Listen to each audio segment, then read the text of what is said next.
주호수 선생님께서 주일 성수라는 말씀을 하셨는데, 사실은 이 주일이라고 하는 것, 썬데이라고 하는 것이 무엇인가 아주 기가 막히게 표현한 그 철학, 신학자가 있습니다. 독일 신학자 중에 도르테 조엘레라고 하는 사람인데, 그 사람은 뭐라 했냐면 썬데이라고 하는 것, 우리는 한국말로 주일 그러는데 글쎄 미국말로는 일요일이나 뭐 주일이라고 하는 특별한 용어가 없으니까 썬데이가 다 똑같죠. 썬데이는 is a rebellion against every day. 매일매일 우리가 일상적인 그 세계 그런 날들로부터의 반역이다. 그거에 대항한 반역. 그건 아마 어떤 의미에서는 굉장히 중요한 점을 시사해주고 있는데, 우리가 몸만 뭐 교회라고 하는 공간에 장소에 들어갔다고 해서 그것이 주일 성수가 아니라는 말을 얘기해주고 있죠. 요즘 그 철학자들은 이 공간이라고 하는 개념에 대해서 많은 의미를 부여하고 있고, 그래서 이 근대 모더니즘은 시간의 시대였다면 이제 이 포스트 모던 시기는 공간의 시기다. 그래서 이 스페이스라고 하는 것에 대해서 많은 사람들이 연구를 하고 그러는데, 제가 좋아하는 하나의 규정은 이 플레이스라고 하는 것은 고정되어 있지만 스페이스는 끊임없이 창출되는 공간입니다.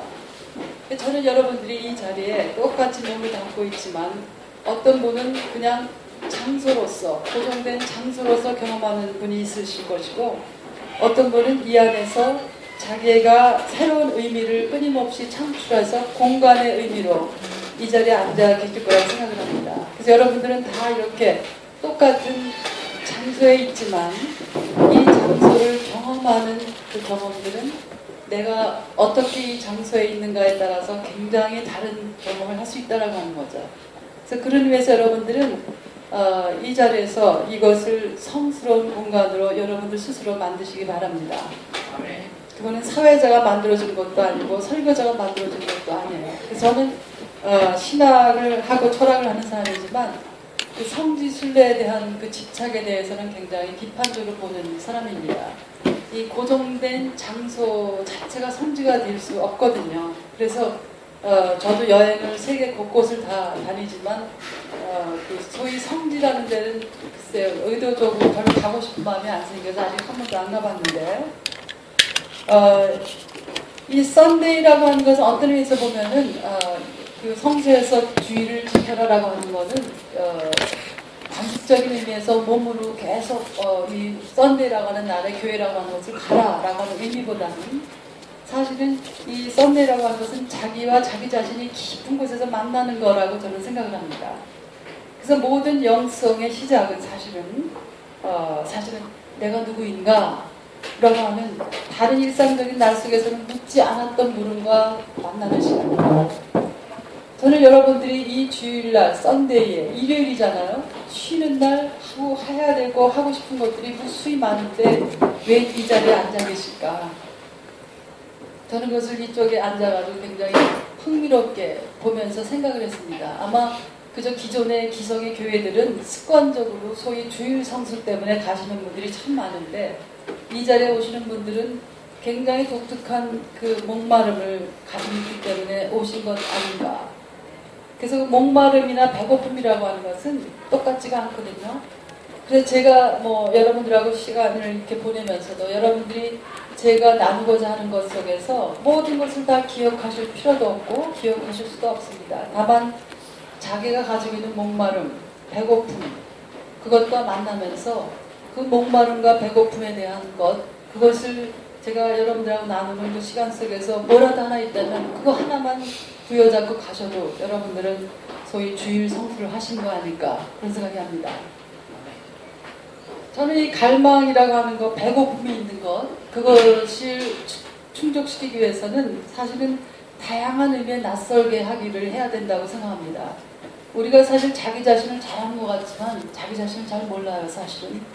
그래서 좋은 친구라고 하는 것은 자기가 못 보는 자기의 모습들을 봐주고 그것 속에서 새로운 긍정의 힘들을 찾아주는 사람들이 주변에 있는 것. 저는 이 자리에 모이신 소위 굉장히 비관습적인 그 교회에 오신 여러분들이 가지고 있는 독특한 색다른 목마름들, 갈증들, 배고픔들이 다른 곳에서 채워지지 않을 때 이곳에서 채워지는 그런 경험들을 여러분들이 하시면 좋겠다 생각을 합니다.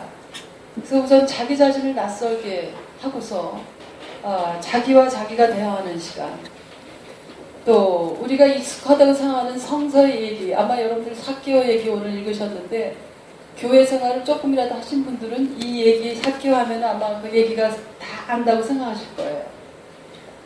저는 그 어떤 설교하거나 뭐 강연하거나 그럴 때는 익숙한 텍스트를 낯설게 하는 한 방식 중에 하나가 다양한 번역으로 된 것을 읽어보고 또 좀 가능하다면 다양한 언어들을 가지고서 그 성서 텍스트를 낯설게 하는 것, 이것이 굉장히 필요하다고 생각을 합니다. 그래서 오늘 여러분들이 혹시 여러분들 중에 이 얘기가 굉장히 익숙한 얘기라고 생각되신다면은 의도적으로 잊어버리시고 새롭게 이 텍스트라고 만나는 시간을 가졌으면 좋겠습니다.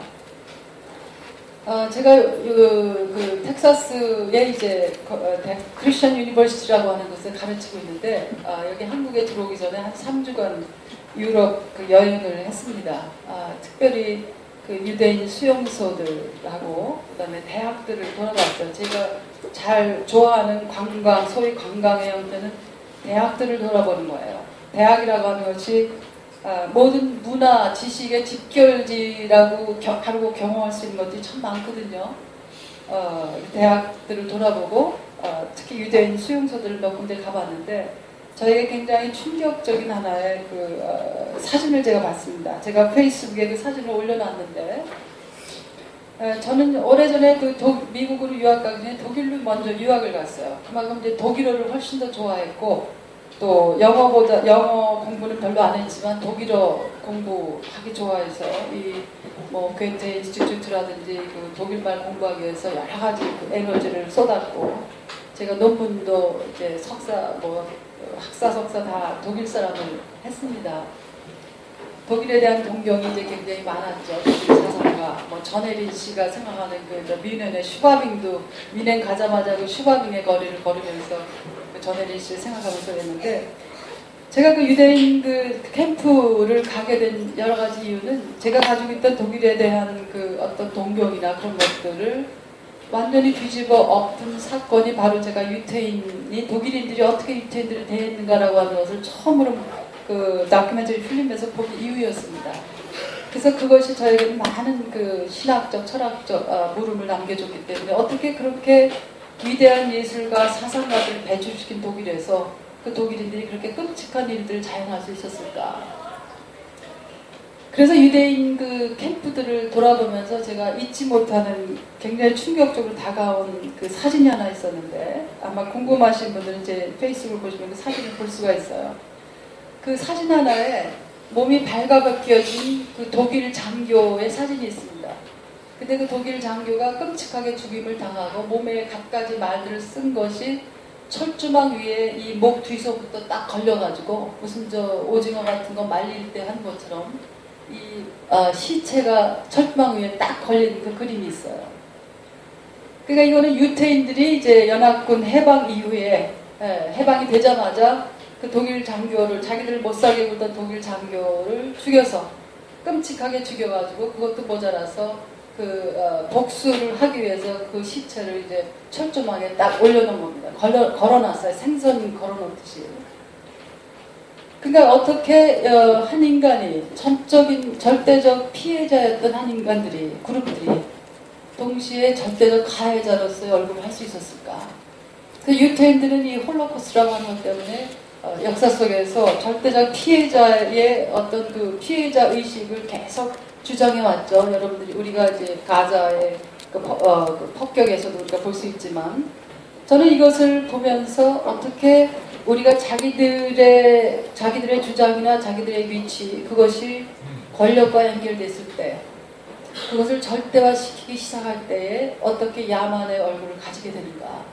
그거는 민족이나 종교에 상관없이 사실은 우리 인간 속에 모두 가지고 있는 이 죄성이라고 하는 것, 이 야만성 그에 대해서 생각을 하게 됐습니다. 특히 저도 한국에 있으면서 소위 굉장히 위험한 사람으로 간주 많이 됐었어요.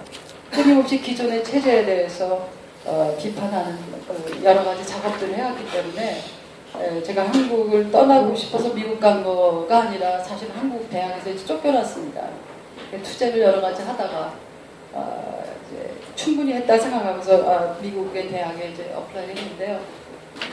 끊임없이 우리가 그 소위 진보 그룹이나 보수 그룹이 가지고 있는 공통성 중에 하나는 자기가 가지고 있는 사고들, 권력 구조를 절대화시킬 수 있는 위험성이 인간이라면 누구나 있다라고 하는 겁니다. 저는 이 시간을 그걸 보면서 사실은 이 사회운동과 기독교 사회운동이 어떻게 다른가라고 하는 그런 그 주제 가지고 제가 한국에 있을 때 어떤 그 컨퍼런스를 한 적이 있는데 아주 근원적인 차이 중에 하나는 굉장히 많은 공통점이 있지만 차이 중에 하나는 이 소위 종교에 몸담은 기독교 사회운동은 끊임없이 자기 비판적 성찰을 할 수 있는 그 구조가 있어요. 예수가 회개라고 하는 용어를 쓰죠. 그래서 이 철학적으로 하면 비판적 성찰의 구조를 끊임없이 가지고 있고 이 기독교적으로 하면은 회개에 대한 요청성을 이 기독교 사회운동은 가지고 있습니다. 저는 여러분들 이 벙커원 교회에 모이신 여러분들 다양한 목마름을 가지고서 이 자리에 모이셨는데 그러한 목마름들이 끊임없는 비판적 성찰에 위해서 굳건하게 그 풍성해지기를 바라고 있습니다.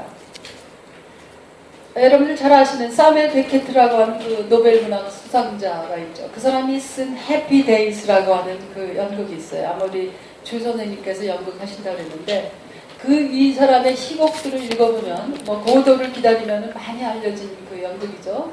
근데 해피 데이스라고 하는 행복한 나날들이라고 하는 연극을 보면은 거기 이제 굉장히 단순해요. 윈이라고 하는 그 주인공 여자가 나옵니다. 한 50대 여인이에요. 1막에는 이 윈이라고 하는 여인이 이제 그 모래가 허리까지 묻혀서 있어요. 그러니까는 이 스테이지가 굉장히 단순하죠. 이렇게 허리까지만 묻혀서 그렇지만 여전히 흥얼거리면서 자기 뭐 여기서 양치질도 하고 자기 핸드백을 다 해서 청소도 하고 또 자기 남편이 참 불쌍한 사람이야 라고 중얼거리면서 그렇게 하고 있습니다. 끊임없이 얘기를 해요. 얘기 안 하면은 자기 자신과 만나게 되죠. 이 막에서는 윈이가 이 모래가 여기 턱까지 올라갑니다. 그래도 입은 있기 때문에 말은 끊임없이 할 수 있는데 고개는 돌리지를 못해요. 모든 관계들이 어려워집니다. 그래서 이 윈이는 입만 가지고 있지만 고개도 못 돌리고 다른 것과 그 연계할 수 있는 가능성이 다 없어졌어요. 그러면서 점점점 자기 자신에 대해서 심각하게 생각하기 시작합니다. 그래서 모든 관계들이 차단되고 자기가 의미를 창출할 수 있는 어떤 기제들이 다 작동이 멈춰진 그 순간에 끊임없이 말은 하지만은 자기 자신과 만나면서 위기를 느끼는 것이 바로 그 해피데이스라고 하는 행복한 나날들의 그 연극입니다. 저는 이 희곡을 보면서 인간이 어떻게 자유를 박탈당하는가, 자기 자신도 모르는 어떤 늪에 빠져서 무수한 그 경계들을 그으면서 그 속에 자기 자신도 모르는 자기의 무의미의 세계 속에 자기가 늪처럼 빠지는 것, 저는 인간에 대해서 잘 보여주는 작품이라고 생각을 합니다. 이 기독교에서는 생명이라고 하는 것이 두 가지 의미를 가져요. 이 생물학적 생명, 그렇지만 생물학적 생명보다 더 중요한 것 중에 하나는 사실은 우리가 존재라고 하는 것을 우리에게 의미로 다가올 때 느끼는 생명. 그 예수는 그런 표현을 했죠. 빵만으로의 죽음. 그러니까 인간만이 자살을 하는 동물이다. 아마 개를 길러보신 분들, 예를 들어서 개한테 좀 미안하지만 개가 밖을 보면서 견생의 의미가 없구나. 내가 이제 그만 살아야 되겠다. 아마 그러는 개들은 저도 개를 빌려봤지만 없는 거예요. 하지만 인간만이 빵이 주어진, 밥이 주어진 상황에서도 이 삶이 무의미하다고 생각되면 자기 자신의 삶을 자기 스스로 매듭지려고 결단을 합니다. 저는 이러한 의미를 추구하는 인간의 모습이 있는 한 사실 종교는 존속할 것이다. 그러니까 칼 막스는 그런 의미에서는 틀렸다고 많은 사람들이 비판을 하죠. 이 계급 간의 갈등이 사라지면 종교도 사라질 것이다 했는데 인간은 끊임없이 의미를 추구하는 존재라는 점에서 그런 의미에서 종교가 여전히 유의미하다. 그래서 위니의 이런 모습을 보면서 사실 이 무수한 경계 긋기를 통해서 사실 우리가 가지고 있는 이 사유의 자유, 행동의 자유, 다른 사람과 연계시킬 수 있는 자유가 무수하게 박탈된다라고 하는 거죠. 근데 제가 오늘 우리 벙커원교회하고 어떤 주제를 가지고 여러분들과 시간을 가질까 하다가 여러분들 우리가 경험하는 것 중에 하나가 무수한 이름으로 우리는 경계를 긋고 있다라고 하는 것. 그 경계를 끊임없이 긋다 보면은 사실은 다른 사람 먼저가 아니라 우리 자신 스스로 모래가 턱까지 묻힌 그 위니처럼 무의미의 삶, 또 부자유의 삶을 살아갈 수밖에 없다라고 하는 겁니다. 아마 재미있는 예화가 하나 있는데 이 경계 긋기라고 하는 것이 얼마나 상대적일 수가 있는가. 우리가 선이상하는 절대적 경계라고 하는 것이 얼마나 상대화시킬 수 있는가라고 하는 얘기를 하나 얘기를 하겠습니다. 이건 뭐 실화라고 그래요.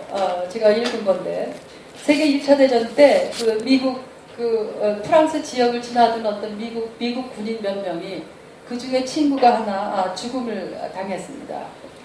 그래서 그 친구 한 명이 죽었기 때문에 이 친구를 묻을 묘지를 찾고 있었어요. 근데 가까운 곳에 이 캐톨릭 교회가 운영하는 그 묘지가 있었습니다.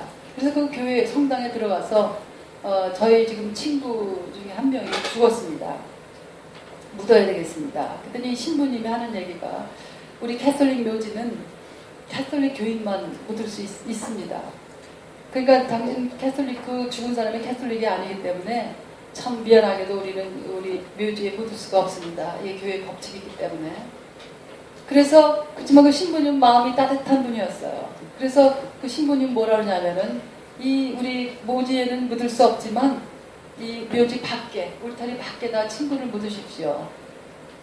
그래서 미국 군인들은 친구를 그 울타리 밖에 묻고 길을 또 떠났습니다. 한참 시간이 흐른 후에 이 친구들이 그 자기 친구 묘지를 다시 방문했습니다. 근데 친구 묘지를 찾을 수가 없어요. 그래서 다시 그 교회에 들어가서 신부님께 우리가 언제 우리 친구를 여기 묻었는데 도대체 친구 무덤을 찾을 수가 없습니다.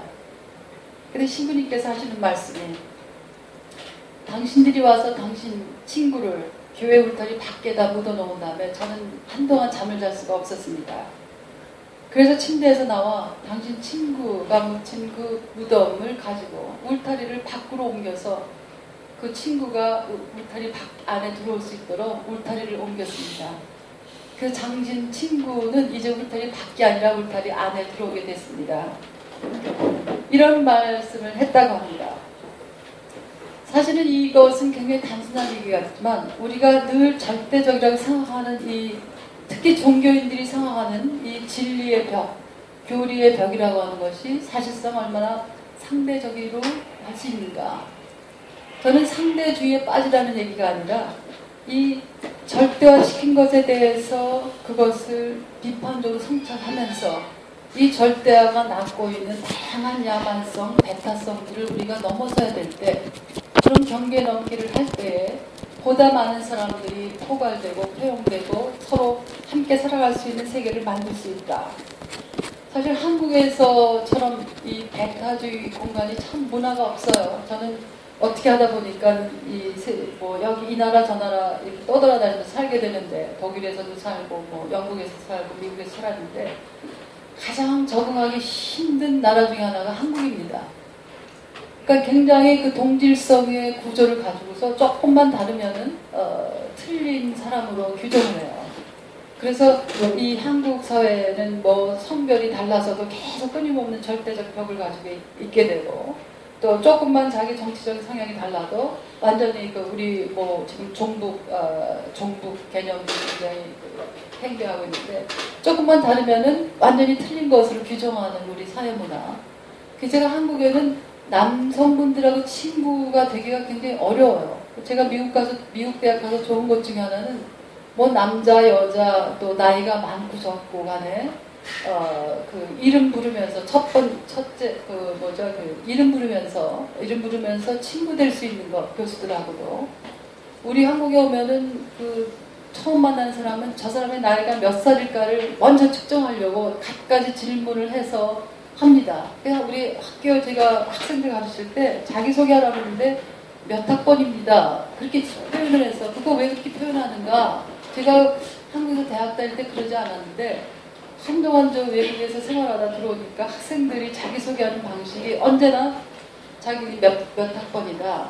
근데 그것을 좀 더 따지고 보면은 사실은 그 위계를 형성하려고 하는 거죠. 내가 너랑 지금 똑같이 3학년이라도 이 학교에 들어오는 내가 더 높다. 나는 중간에 군대 갔다 왔더라든지. 그 이제 서양에서 뭐 미국이나 다른 데는 자기가 졸업하는 연애가 자기 아이덴티티를 거기서 해요.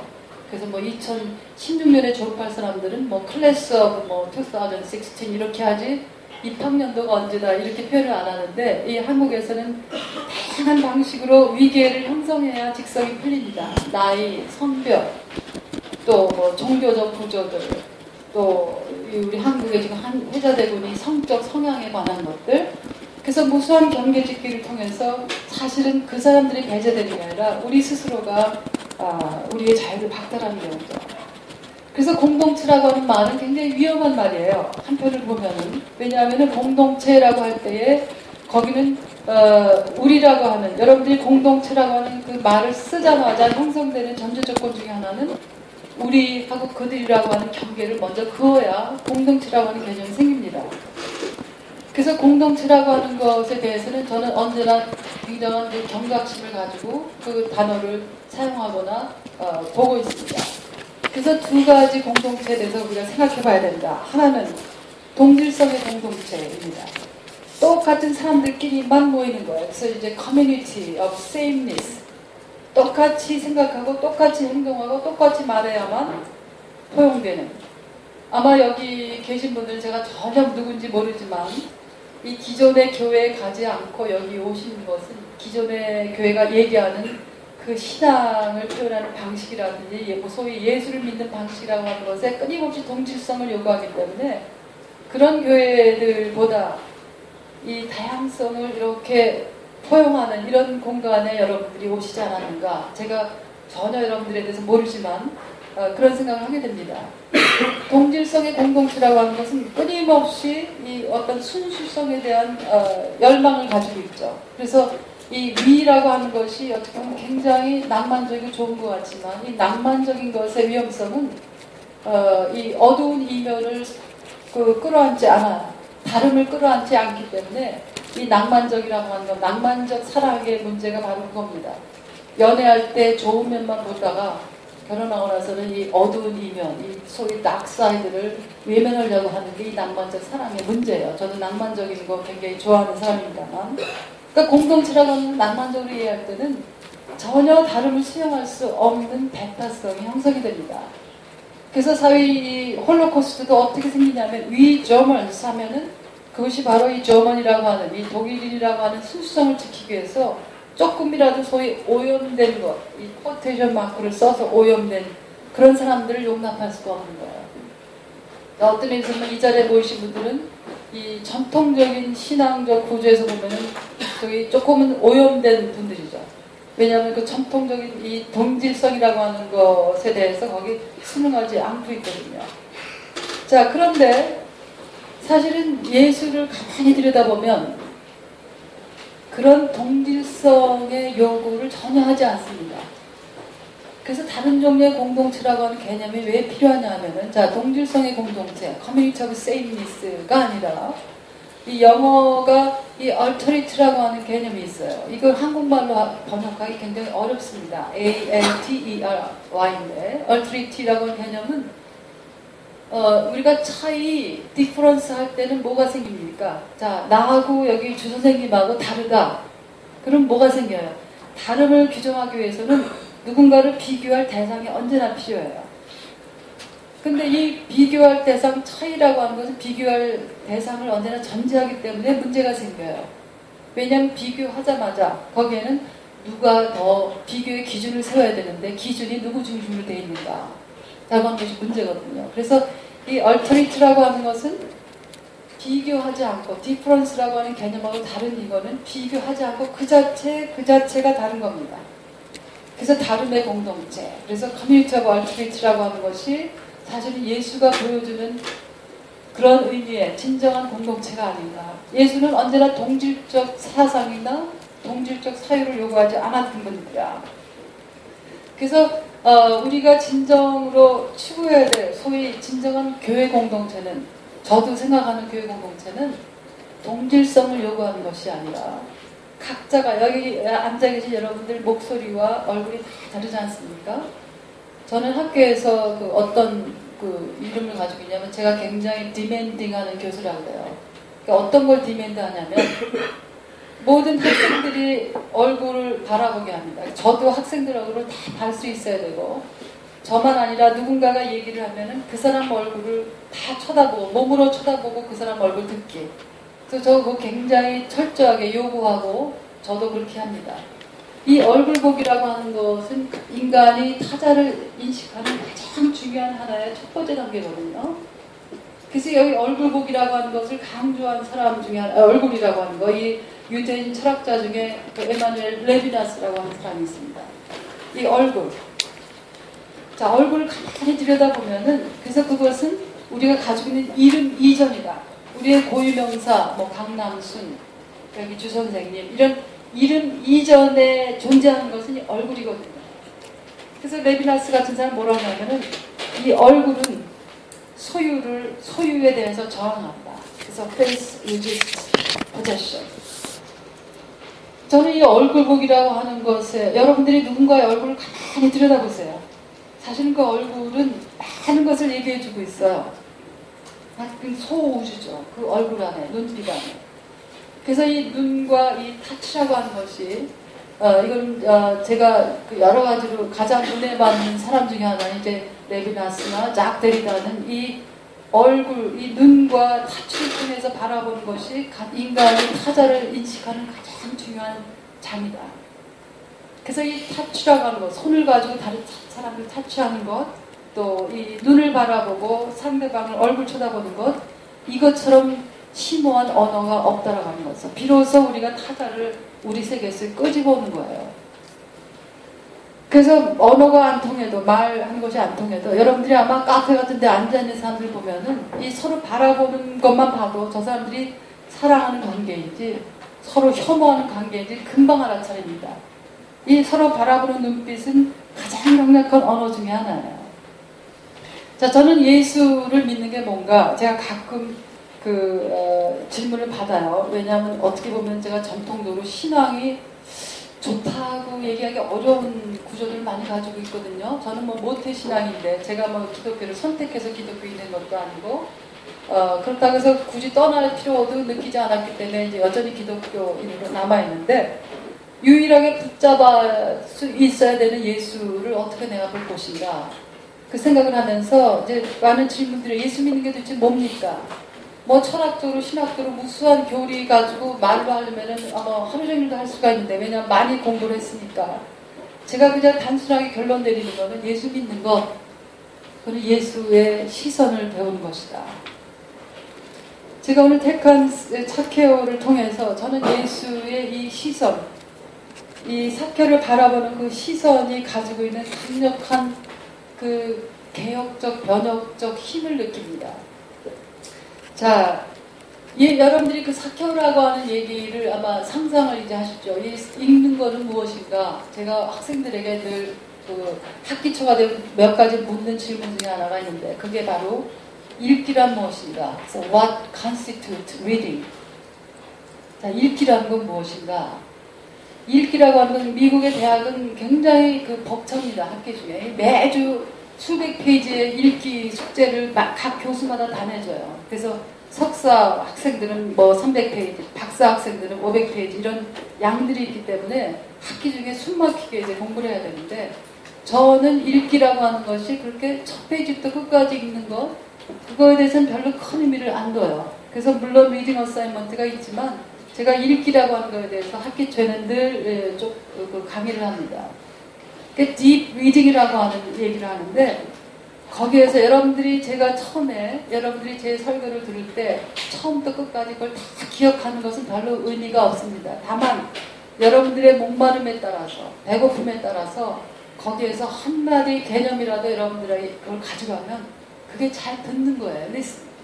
리딩도 마찬가지예요. 성서를 1페이지부터 끝까지 다 읽었다. 저는 그거에 대해서 별로 그 감동을 안 받습니다.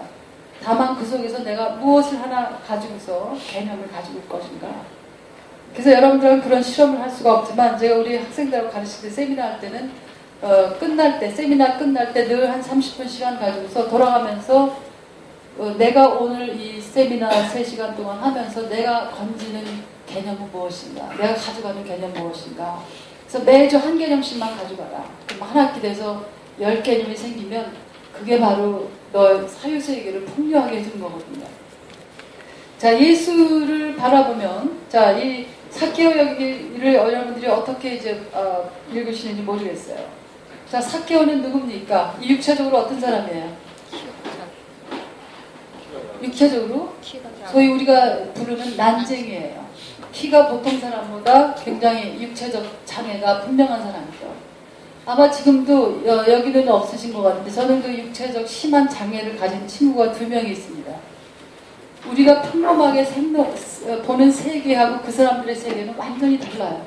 제 아주 가장 가까운 친구 중에 하나가 오른쪽 다리를 혈당 안에 절단해야 돼서 굉장히 어려움을 겪으면서 이제 지낸 친구가 있는데, 자, 삭개오는 난장이에요. 지금도 우리가 만약 난장이가 옆에 있다면, 키가 그렇게 작은 사람이 있다면 사람들이 그 사람들을 보는 시선이 똑같지가 않습니다.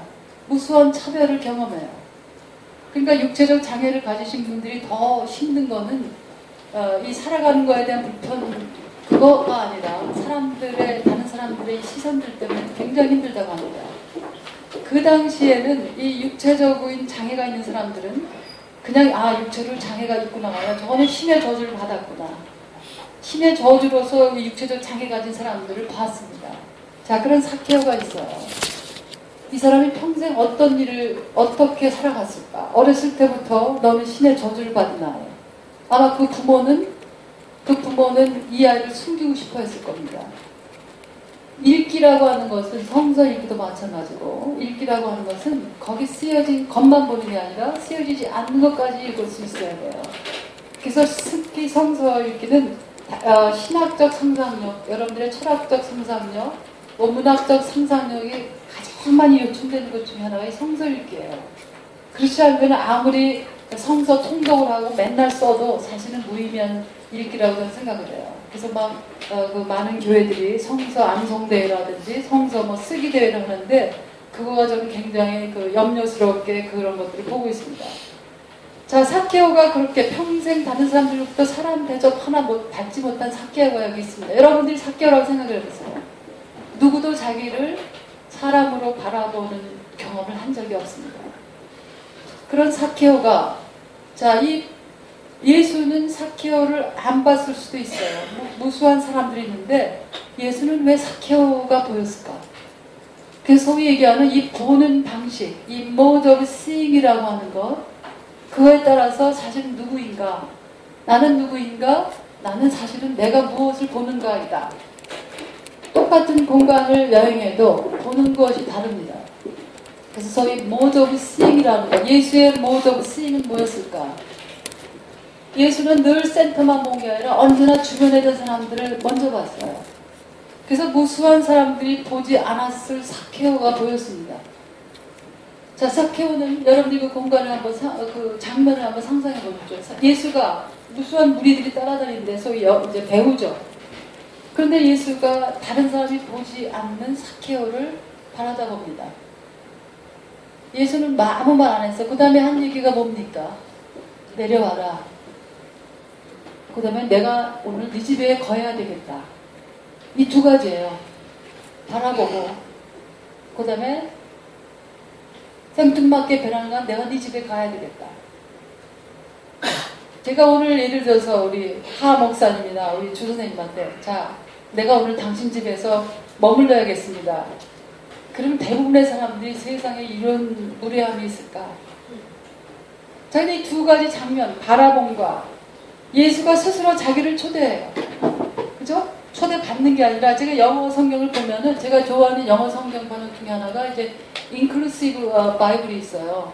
거기에는 여러 가지 베타적 용어들이 이제 사라지고 한 7년에 거쳐서 그 위원회들이 만든 성서 번역이 있습니다.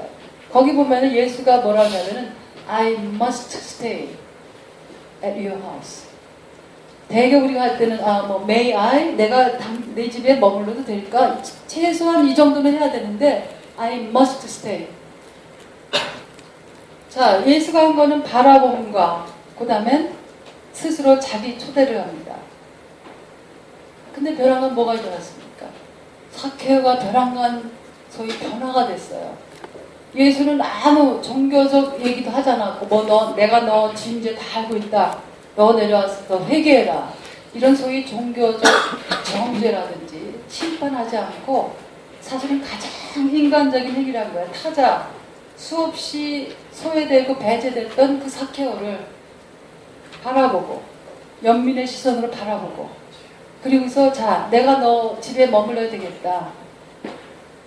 그런 굉장한 자기 초대를 하면서 비로소 삭개오가 예수하고 동등한 한 인간으로서 친구가 됩니다. 아마 여러분들이 같이 먹고 자고 하는 걸 하려면은 보통 관계 아니면 안 돼요. 자, 이 두 가지만 한 예수가 있었는데 삭개오가 벼랑간에 스스로 자기 삶을 되돌아봅니다. 자, 제가 일부러 이 종교적 언어를 안 쓰는데 뭐 회개라든지 그러면 안 쓰려고 하는데 스스로 자기 삶에 대한 비판적 성찰을 하기 시작했어요. 그리고 자기 삶을 번역시켜야 되겠다고 하는 번역의 주체가 됩니다. 이거는 예수가 내가 너를 안수기도 해서 너를 번역시켜 이것도 아무것도 없었어요. 종교적 예식도 없었고 종교적 무슨 설교도 없었습니다. 저는 이 삭개오 사건을 보면서 사실은 예수가 한 것은 예수의 가장 중요한 교리 중에 하나가 우리가 생각하는 교리 중에 하나 이웃사랑 아닙니까? 우리가 이것도 굉장히 여러 가지 할 말이 있지만 이웃사랑을 진정으로 하기 위해서는 내가 무수한 경계를 넘어서야 돼요. 예수가 한 행위는 사실은 다양한 경계들을 넘어서서 그 소외되고 배제되고 사람 취급받지 못했던 삭개오를 친구로 맞이하는 행위를 합니다. 어떻게 보면 가장 인간적인 행위예요. 그걸 통해서 삭개오가 스스로 주체가 됩니다. 예수가 삭개오를 회개시킨 것이 아니라 종교적으로는 삭개오 스스로 자기 삶의 변형적 주체가 된다라고 하는 거예요. 자, 그러면서 그 얘기를 하니까 예수가 비로소 구원이 이르렀다. 자, 여기 이 표현들을 저는 굉장히 중요하다고 생각하는데 구원은 어떤 그 객관적 물체처럼 자 받아라 해서 받아지는 게 아닙니다. 소위 교회에 등록해서 예수 믿는다라고 하는 말만 해서 구원이 이루어진 게 전혀 아니에요. 구원은 끊임없이 이루어나야 될 것, 이르렀다라고 하는 겁니다. 자, 이 바울이 멋있는 말 중에 하나가 제가 영어로 하는 얘기가 하도 한국말 번역이 식상한 것들이 많아가지고 바울이 한 말이 있습니다. Work out your own salvation. 네 자신의 구원을 위해서 끊임없이 일어나. 우리가 매일 운동하는 거 월크아웃 한다고 그러죠. 이 구원이라고 하는 것이 한 번 주어진 어디 교회에 등록했다고 구원이 주어지는 게 전혀 아니라고 하는 거예요. 끊임없는 자기 번역, 끊임없는 비판적 성찰, 기독교를 용어하면 회개를 통해서 얻어지는 거지만 그것이 한 번 고정된 것이 아니라고 하는 겁니다. 자기 삶에서 끊임없이 이루어야 될 것들이에요. 자, 이런 것들을 보면서 저는 종교가 가지고 있는 어떤 중요한 두 가지 이 존재 이유를 찾습니다. 하나는 아까 처음에 제가 말씀드린 것처럼 여러분들이 이 자리에 모이신 것도 다양한 이유에서 목마름이 있는데 이 목마름이라고 하는 것은 삶의 의미 물음이거든요. 삶의 의미 물음이에요. 여러분들 이 자리에 무슨 굉장한 무슨 음악을 들어 오신 것도 아니고 무슨 명사 배우를 만나러 오신 것도 아니고 사실 이 자리에 여러분들이 오신 것은 자기 자신과 만나러 오셨다고 난 생각을 합니다. 자기 자신과 만나는 거예요. 그래서 Who am I? 자기 자신과 만나는 것. 예수는 자기 자신과 만나는 것을 끊임없이 군중과 있으면서 예수가 그 군중으로부터 멀어져서 우리 기독교적으로 표현한 종교적 표현은 기도하신다. 그렇게 표현하는데 이 철학적으로 표현한 그 자기 성찰하는 공간이거든요. 하나님과의 만남도. 그러니까 그런 성찰의 공간을 통해서 그것이 바로 성스러운 자리가 됩니다. sacred space가 되는 것은 여러분들에게 달려 있습니다. 그래서 이 종교라고 하는 것은 첫째는 사람들이 가지고 있는 이 특정한 시대의 사람들이 가지고 있는 끊임없는 자기 삶의 의미 물음이 있어요. 모든 육체적 어떤 조건들이 다 갖춰진 다음에도 인간은 끊임없는 의미 물음을 합니다. 그 의미 물음에 이 종교는 이 종교 공동체들은 끊임없이 새로운 답들을 제시해주고 답이 아니라 새로운 물음들을 제시해줌으로써 그 사람들이 자기 나름대로의 답을 찾아가는 겁니다. 답은 절대적인 것이 없어서 답이라고 하는 것은 언제나 두 가지 차원이 있습니다. 언제나 부분적이고 언제나 잠정적이에요. 그렇지 않으면 그 어느 순간에 답이 주어졌다고 해서 그것을 절대화시킬 때 그것이 하나의 야만성으로 집착으로 그 변질될 수 있는 가능성을 우리 모두 가지고 있습니다. 그래서 답이라고 하는 것은 언제나 잠정적이라고 하는 거, 이 잠정성. 또 하나 답은 부분성. 그것이 철학적 답이든 정치적 답이든 이 신학적 답이든 어떤 종교적 답이든 답이라고 하는 것은 언제나 이런 부분성이라고 하는 것, 또 잠정성이라고 하는 것을 가지고 있으면 그 안에서 자기를 절대화할 수 있는 유혹으로부터 벗어납니다. 그래서 제가 그 드레스덴에 있는 한나 아렌트 연구소가 있는데 거기 가서 바라본 것은 소위 좌파의 이름으로 우파의 이름으로 그것이 스스로를 절대화시킬 때 얼마나 끔찍한 야만성을 가지고 있는가라고 하는 것이 한나 아렌트 연구소가 하려고 하니 양쪽에서 전체주의라고 하는 것이 어떤 의미가 있는가. 이 드레스덴이 옛날 동독의 수도였거든요. 그러니까 소위 굉장한 개혁정신 가지고 막시스트 아이들을 가지고 설립한 이 공산주의 구조에서 사실은 유사한 이 나치 시대와 유사한 의미의 전체주의적 성향을 가지고서 타 인간에 대한 타자에 대한 그 절대적 어떤 그 폭력을 행사했는가라고 하는 것을 연구하는 게 이 한나 아렌트 연구소인데 사실 종교적으로 표현하면 예수가 그래서 하나님 나라 가까웠다. 회개해라. 회개라고 하면 끊임없는 비판적 성찰을 하라고 하는 거거든요. 아무것도 절대화시키지 말아라. 저는 그래서 우리가 이 교회 공동체라고 하는 거 이것은 첫째 끊임없는 의미를 우리가 추구할 때 그 갈망을 다양한 의미에서 우리가 반응하는 거. 두 번째는 종교라고 하는 것은 타자에 대한 책임성에 관한 겁니다. 그게 작 데리다라고 하는 제가 굉장히 중요한 철학자, 신학자를 추명하는 작 데리다는 종교란 책임성에 관한 것이다. 그렇지 않으면 아무것도 아니다. 제가 가장 애정을 가지고 여는 이제 과목 중에 하나가 세미나 중에 하나가 이 데리다 and Theopolitical Issues라고 하는 이제 그 과목이 2년 만에 한 번씩 제가 가장 애정을 가지고 여는 이제 과목입니다. 데리다를 많은 사람들이 비판을 하는데 데리다는 굉장히 종교적이에요. 소위 우리가 얘기하는. 그래서 어떤 분은 존 카프터라고 하는 사람은 데리다를 눈물과 기도의 사람 그렇게 표현을 했습니다. 그 책 제목도 있어요. 자, 종교라고 하는 것은 책임성에 관한 것이다. 그래서 이웃사랑이라고 하는 게 뭡니까? 너 사랑하듯 이웃과 원수를 사랑하라고 하는 것은 타자에 대한 환대, 타자에 대한 경계 넘기, 타자에 대한 그 사랑을 끊임없이 네가 행하라. 이게 바로 구원의 조건이에요. 최후 심판의 조건이 바로 그겁니다. 네가 타자와 어떻게 널 연계시켰는가. 그래서 저는 이 두 가지, 이 어느 공동체든지 종교 이름으로 모일 때 그 종교 이름으로 모이는 그 공동체가 동질성의 공동체가 아니라 무수한 다름들을 포용하는 그런 공동체로서 의미물에 반응하고 끊임없이 타자를 향한 그 경계 넘기와 시선을, 그 연민의 시선을 통해서 사실은 이 땅에 하나님 나라의 그 표상이 뭡니까? 정의가 물같이 흐르는 그 세계가 바로 하나님 나라의 표상이거든요. 그래서 어떻게 하면은 자기 자신의 세계를 심화시키고 의미물음을 통해서 또 타자와의 함께 살아감의 의미를 주는 것, 연대하는 것. 그것이 바로 종교라고 하는 공동체의 의미라고 생각을 합니다. 그래서 제가 가지고 있는 예수에 대한 표상 중에 하나는 예수는 경계를 넘는 이었다. The border crosser. 다양한 경계들을 끊임없이 넘어섰기 때문에 사실은 십자가에 달리는 정치적 어떤 그 핍박도 받았죠. 그러니까 정치적으로 보면 굉장히 실패한 거예요, 예수는. 이 기독교 교리는 이 십자가와 이 부활이라고 하는 것을 너무 밀접하게 이 동일시시켜가지고 십자가의 의미가 뭔가라고 하는 걸 망각하고 있습니다. 이 승리, 부활이라고 하는 승리가 이미 전제된 십자가 사건이라고 하는 사실은 무의미해요. 십자가와 부활 사건이라고 하는 전적으로 다른 장르예요. 예수는 실패했어요.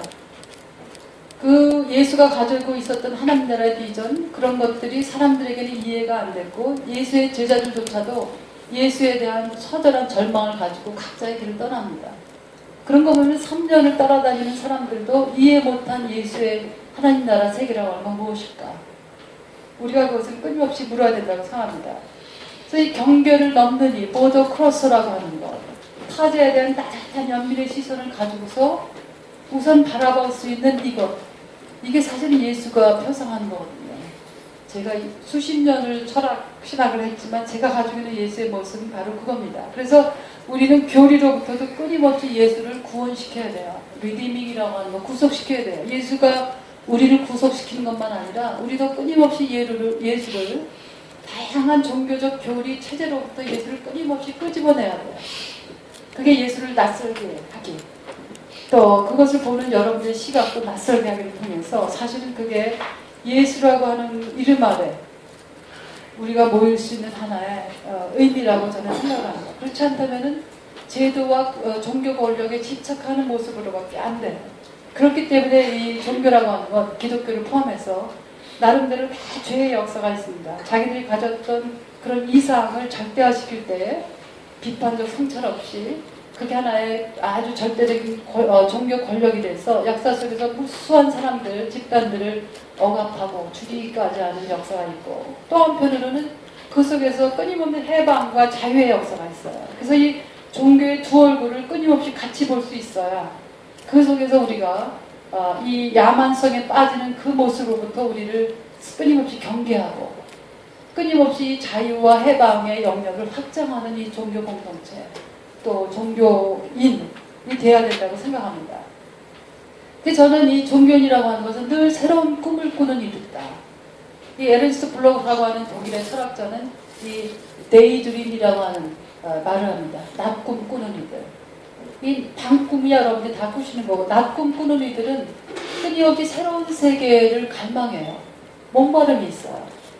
그래서 꿈을 꿉니다. 지금이 아닌 세계. 제가 박사학위 논문의 제목이 이데올로기와 유토피아라고 하는 겁니다. 어떤 분들은 그거 어떻게 그게 뭐냐 그러는데, 저는 유토피아라고 하는 것에 굉장히 많은 관심을 가졌어요. 그래서 이 이데올로기, 막스의 이데올로기 개념하고 유토피아 개념이 어떻게 만나는가, 어떤 의미를 주는가, 그 연구한 게 제 박사학위 논문인데, 유토피아, 예수님이 가졌던 하나님 나라고 하면 끊임없는 그런 유토피아적 세계를 갈망하는 겁니다. 이 정의가, 이 평화가, 평등이, 이 모든 사람이 온전한 사람으로 취급받는 그 세계가 가능한 나라, 그게 기독교적 표현을 하면 하나님 나라고, 우리의 철학적 표현을 하면은 사실은 모든 인간이 될 수 있는, 온전한 인간 될 수 있는 새로운 세계에 대한 꿈입니다. 제가 이제 코스모폴리탄이라고 하는 것에 관심하게 된 것도 바로 그런 연유예요. 어떻게 우리는 다름을 넘어서서 하나의 동료 인간으로 타자를 바라볼 수 있을까?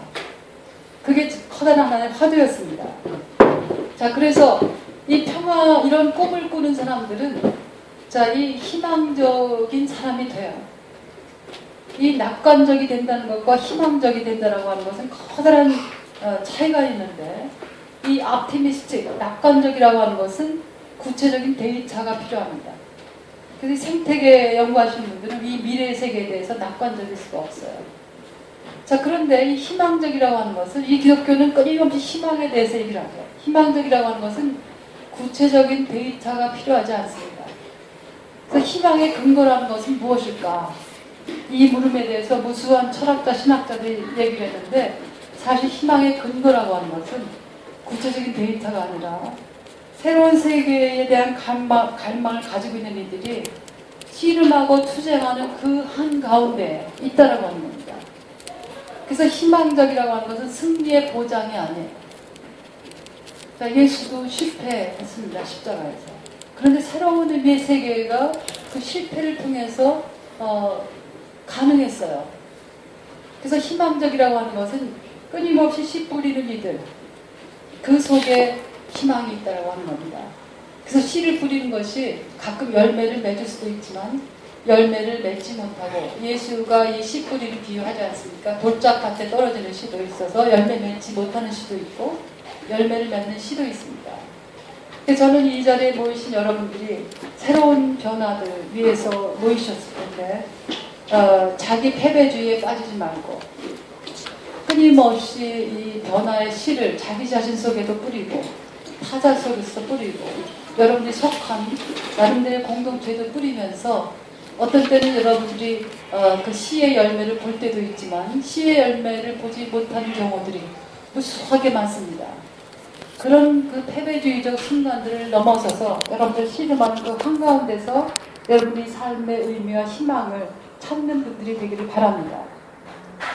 자, 그래서 예수라고 하는 것은 우리가 무수한 종교적 경계들을 넘어서야 되는 이유는 예수는 그런 경계들을 통해서 자기를 절대화시키지 않고 다양한 경계들을 넘어서는 분이었기 때문에 끊임없이 예수를 붙잡고 여러분들이 있다고 생각을 합니다. 그래서 그런 삶을 배우는 것, 그래서 정의와 평화, 또 생명, 평등, 이러한 아주 중요한 가치들을 끊임없이 여러분들이 구체적인 삶 속에서 조금씩 실현해 나가서 무수한 배타적 경계들을 호련히 넘으시는 분들이 되기 바랍니다.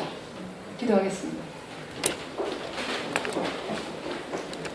우주 만물을 지으시고 좋다고 하신 생명의 하나님, 이 자리에 모인 저희들이 예수의 타자를 바라보는 따스한 연민의 시선과 무수한 경계들을 넘어서는 사랑과 환대를 따르게 하소서. 자신의 존재 전부를 타자에 대한 사랑으로, 타자에 대한 환대로, 타자에 대한 따스함으로 베푸신 예수 이름으로 기도합니다.